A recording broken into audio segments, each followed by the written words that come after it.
Hello friends, स्वागत है आपका करियर कॉन्वेंट के यूट्यूब चैनल पे। और साथियों, आज का जो हमारा डिस्कशन का टॉपिक होने वाला है काफ़ी ज़्यादा इंटरेस्टिंग है, क्योंकि आज हम बात करेंगे हाइजूंगा के इम्प्लीमेंटेशन को।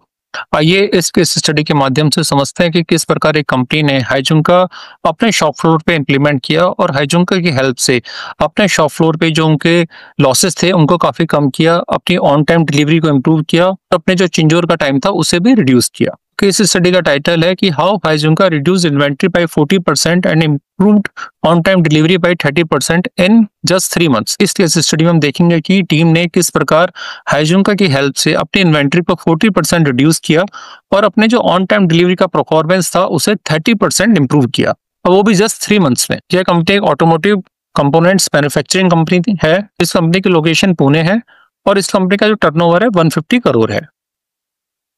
इनिशियल चैलेंजेस की बात कर लेते हैं। देखिए, इस कंपनी के सामने जो इनिशियल चैलेंजेस थे, वो सबसे पहला चैलेंज था अनइवन प्रोडक्शन शेड्यूल। जी हाँ, इनके जो प्रोडक्शन शेड्यूल्स थे वो काफी अनइवन थे, क्योंकि केस एक्चुअल में क्या था कि इनके मल्टीपल कस्टमर से और मल्टीपल कस्टमर से शेड्यूल्स जो थे वो काफी अनइवन थे। कभी किसी कस्टमर का शेड्यूल काफी ज्यादा होता था तो अगले महीने शेड्यूल कम भी हो जाता था, तो इसकी वजह से अनइवन शेड्यूल होने की वजह से काफी ज्यादा शॉप फ्लोर पर डिस्टर्बेंस रहती थी। सेकंड जो इनके सामने चैलेंज था वो था हाई WIP इन्वेंट्री। इनके शॉप फ्लोर पे काफी ज्यादा इन्वेंट्री पाइलअप थी। अगले चैलेंज की बात करते हैं तो अगला जो बड़ा चैलेंज था वो था frequent machine change over.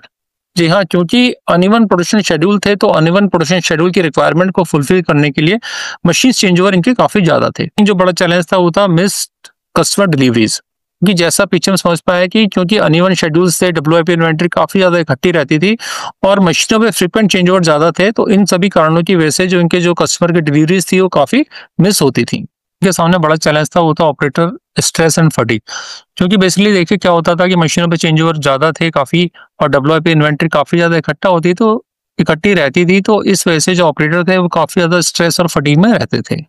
Team ने जब इस प्रोजेक्ट को लिया तो उन्होंने प्रोजेक्ट के कुछ ऑब्जेक्टिव भी सेट किए। पहला जो ऑब्जेक्टिव था वो था स्टेबलाइज प्रोडक्शन। जी हाँ, उनका एक इंपॉर्टेंट ऑब्जेक्टिव था कि हाइजूंगा की हेल्प से हम अपने प्रोडक्शन को स्टेबलाइज कर पाए।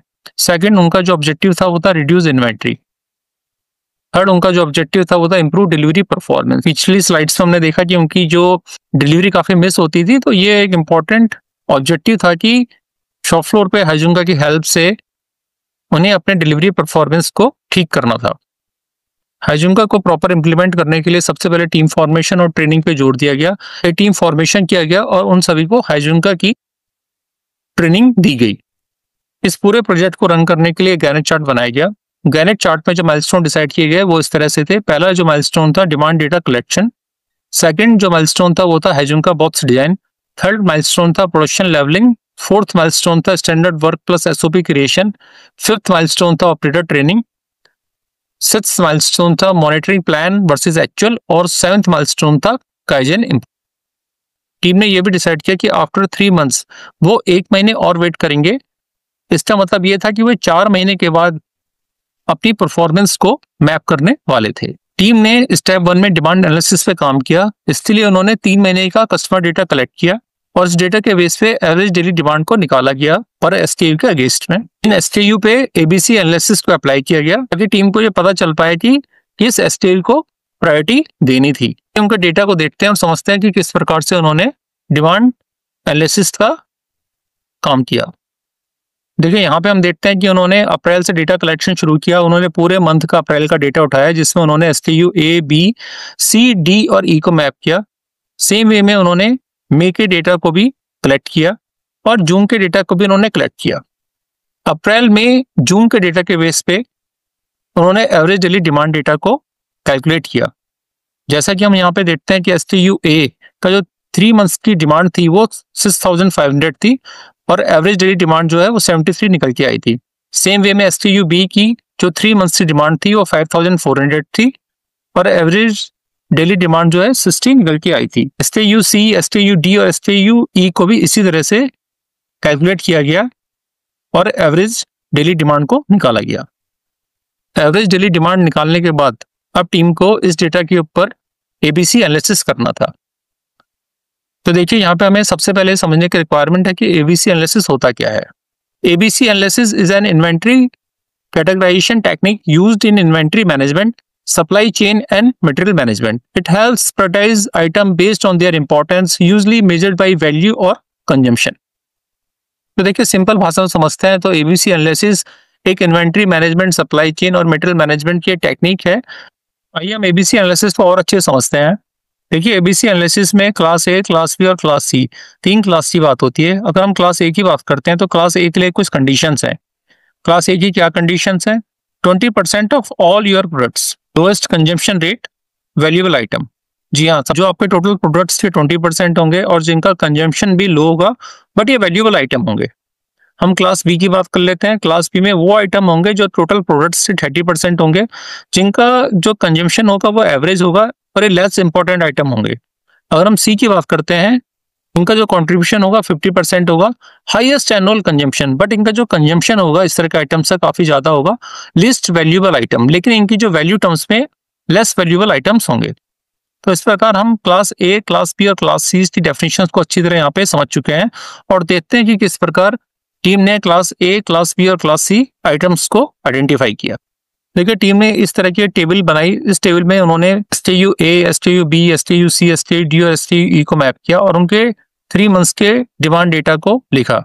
जैसा हम देखते हैं कि STU A का जो 3 मंथ का डिमांड है, टोटल डिमांड इसकी 3000 है और अगर हम वैल्यू पर यूनिट देखते हैं तो इसकी जो पर यूनिट की वैल्यू है या पर यूनिट कॉस्ट है 500 है। सिमिलर वे में STU B की बात करते हैं तो STU B का जो 3 मंथ डिमांड है वो 4500 है और इसकी जो पर यूनिट वैल्यू है 400 है। सिमिलर वे में STU C, STU D और STU E को भी मैप किया गया। हम टोटल वैल्यू की बात करते हैं तो टोटल वैल्यू का मतलब है कि 3 month demand multiply per unit value. तो यहाँ पे हम देखते हैं कि STU A की जो टोटल वैल्यू है 15 लाख है, STU B की टोटल वैल्यू 18 लाख है, STU C की टोटल वैल्यू 13,60,000 है, STU D की टोटल वैल्यू 8,10,000 है और STU E की टोटल वैल्यू 6,50,000 है। अगर हम STU A का कंट्रीब्यूशन देते हैं with respect to total value तो 24.5% है। सिमिलर वे में STU B का 29% है, STU C का 22.22% है, STU D का 13.23% है और STU E का 10.62% है। इस तरह से हम क्यूमुलेटिव परसेंटेज को भी कैलकुलेट कर सकते हैं और हम देखते हैं कि यहाँ पे ABC को क्लासिफाई कर दिया गया है। देखिए यहाँ पे हम देखते हैं कि STU A और STU B को क्लास ए में रखा गया है, STU C को क्लास बी में रखा गया है और STU D और E को क्लास सी में रखा गया है। जैसे कि हमने पिछली स्लाइड में समझा था कि STU जिनकी डिमांड तो कम होगी पर उनकी पर यूनिट वैल्यू काफी ज्यादा होगी, जिसकी वजह से टोटल वैल्यू का जो कंट्रीब्यूशन होगा काफी हाई होगा। तो हम यहाँ देखते हैं कि दोनों क्लास ए के जो आइटम है वो इस कंडीशंस को फुलफिल करते हैं, क्योंकि STU A और STU B की डिमांड तो कम है लेकिन उनकी वैल्यू ज्यादा होने की वजह से जो उनका टोटल कंट्रीब्यूशन है वो ज्यादा है। STU A का जो टोटल कंट्रीब्यूशन है with respect to total value तो 24.5% है और STU B का 29.41%। क्लास बी की बात करते हैं तो क्लास बी में जो डिमांड है वो STU से और STU B से ज्यादा है, लेकिन इसकी जो वैल्यू है वो कम है और वैल्यू कम होने की वजह से जो टोटल वैल्यू है वो भी कम निकली है। STU D और STU E की बात करते हैं तो यहाँ पे देखेंगे कि टोटल डिमांड तो ज्यादा है लेकिन यूनिट वैल्यू कम है और इसी वजह से जो टोटल वैल्यू है वो कम निकल के आई है। इसीलिए हमने STU D और E को सी कैटेगरी या सी क्लास में रखा है। ABC एनालिसिस करने के बाद टीम का जो अगला ऑब्जेक्टिव था वो था हाइजुंका बॉक्स को डिजाइन करना। टीम ने यहाँ पे हाइजुंका बॉक्स को डिजाइन किया और टेट टाइम के बेस पे डेली प्रोडक्शन के लिए स्लॉट्स को डिफाइन और मिक्स मॉडल सीक्वेंसिंग को अडॉप्ट किया। ठीक है, हम समझते हैं कि हाइजुंका बॉक्स क्या होता है। A Haijunka box is a visual scheduling tool used in lean manufacturing to level production by distributing the workload evenly over time। जी हाँ, हाइजुंका बॉक्स एक इस तरह का बॉक्स होता है जिसका मेन ऑब्जेक्टिव ये होता है कि प्रोडक्शन वर्कलोड को इवनली डिस्ट्रीब्यूट कर दिया जाए with respect to the customer टेट टाइम।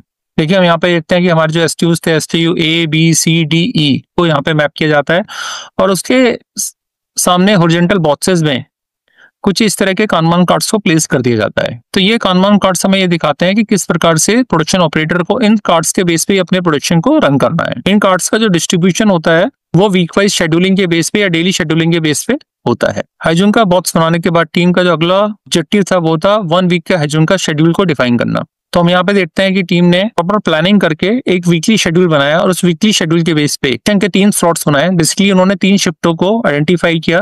जैसे उन्होंने फर्स्ट शिफ्ट को स्लॉट ए, सेकंड शिफ्ट को स्लॉट बी और थर्ड शिफ्ट को स्लॉट सी नाम दिया। और उन्होंने यहाँ पे एसटीयू के प्रोडक्शन को इस तरह से डिवाइड किया कि कस्टमर की डिमांड पूरी हो जाए और WIP भी शॉप फ्लोर पे इकट्ठी ना हो। तो हम जैसे यहाँ पे देख पाते हैं कि स्लॉट 1 में STU A, स्लॉट 2 में STU B और स्लॉट 3 में STU A को प्लान किया गया। ट्यूसडे को STU B, STU A, STU B को प्लान किया गया।